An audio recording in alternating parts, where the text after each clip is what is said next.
अंजुमन में आपका स्वागत है। मैं हूं कौशलेंद्र झा।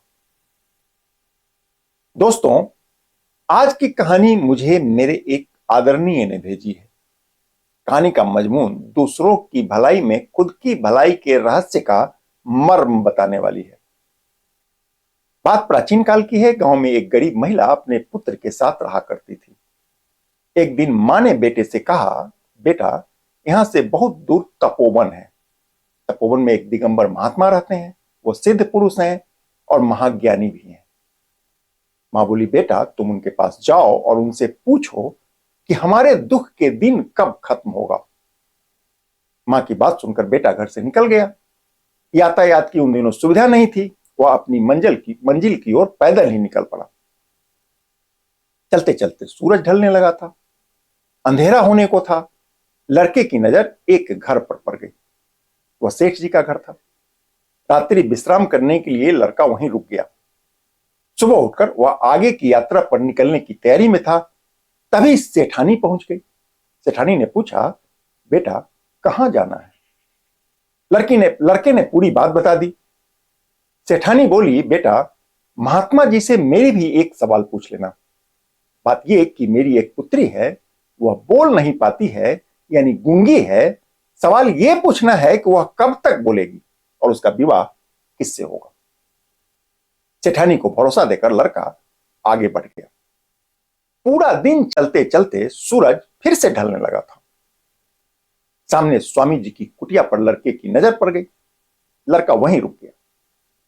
सुबह जब वह निकलने लगा तब स्वामी जी ने पूछा, कहां जा रहे हो? लड़के ने स्वामी जी को भी अपनी यात्रा का पूरा कारण बता दिया। स्वामी जी बोले, बेटा, मेरी भी एक समस्या है। महात्मा जी से पूछ लेना। स्वामी जी बोले, मेरी समस्या यह है कि मुझे साधना करते हुए कई साल बीत चुका है। मुझे अभी तक सिद्धि की प्राप्ति नहीं हुई। पूछना कि मुझे कब सिद्धि मिलेगी और मेरा कल्याण कब होगा। लड़का ने स्वामी जी को भरोसा दिया और आगे निकल गया। चलते चलते फिर से सूरज ढलने लगा था। लड़के को फिर विश्राम की जरूरत थी। सामने एक किसान का घर दिख गया। लड़के ने किसान के यहां पड़ाव डाल दी।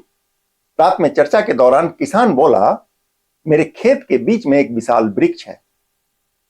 उस बड़े वृक्ष के समीप दूसरा कोई भी पौधा पनप नहीं पाता है। इससे मैं बहुत परेशान हूं। किसान ने युवक से कहा कि महात्मा जी से मेरी भी समस्या का समाधान पूछ लेना। लड़के ने किसान को भरोसा देकर वहां से भी आगे निकल गया। अगले रोज वह लड़का तपोवन में था और महात्मा जी उसके ठीक सामने बैठे थे।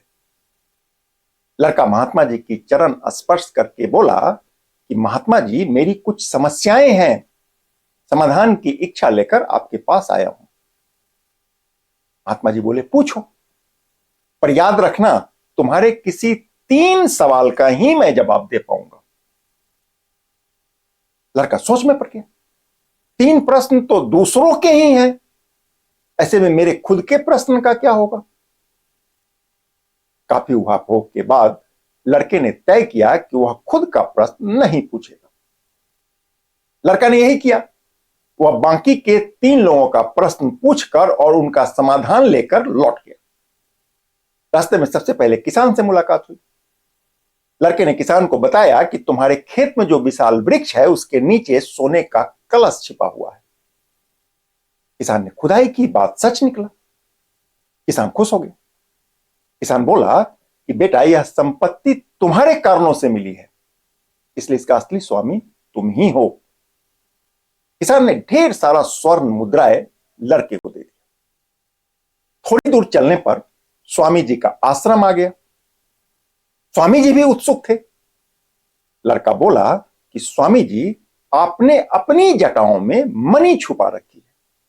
महात्मा जी ने कहा है कि जब तक आप उस मणि का मोह नहीं छोड़ेंगे तब तक आपका कल्याण नहीं होगा। स्वामी जी बोले, बेटा, तू ठीक कहता है। सच में मैंने एक मणि अपनी जटाओं में छिपा रखी है। मुझे इसके खो जाने या चोरी होने का भय हमेशा बना रहता है, इसलिए मेरा ध्यान नहीं हो पाता है। स्वामी जी ने अपनी जटाओं से उस कीमती मणि को निकाला और लड़के को दे दिया। खुद ध्यान में लीन हो गए।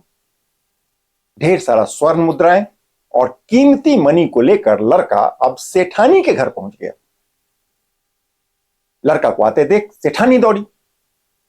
सेठानी बोली, बेटा महात्मा जी ने क्या कहा? लड़का बोला, मां जी, तुम्हारी बेटी जिसको देखकर बोल देगी उसी से तुम्हारी लड़की का विवाह हो जाएगा। ठीक उसी समय लड़की बाहर आई और युवक पर नजर पड़ते ही वो बोलने लगी। सेठानी ने कहा कि बेटा आज से तुम ही इसका पति हो। सेठानी ने पूरी धूमधाम के साथ दोनों का विवाह कर दिया। लड़का ढेर सारा धन, कीमती मनी और कन्या को साथ लेकर अपने घर पहुंच गया। बेटा को देखते ही मां खुश हो गई। मां ने पूछी कि बेटा महात्मा जी ने क्या कहा? क्या हमें इन दुखों से मुक्ति मिलेगी? लड़का बोला, मां मुक्ति मिलेगी नहीं बल्कि मुक्ति मिल गई। लड़के ने विस्तार से मां को पूरी बात बता दिया। लड़का बोला, मां मैंने तो अपनी समस्या पूछी भी नहीं, महात्मा जी ने समाधान भी कर दिया। वह वास्तव में सिद्ध पुरुष हैं। लड़के की बात सुनकर मां खुश हो गई। मां बोली, बेटा जब दूसरों की समस्या अपनी हो जाए तो अपनी समस्या का खुद ही समाधान होने लगता है। यानी जो दूसरों की सोचता है कुदरत उसकी सोच देता है। आज की कहानी आपको कैसी लगी? कमेंट करके बताइएगा जरूर। नमस्कार।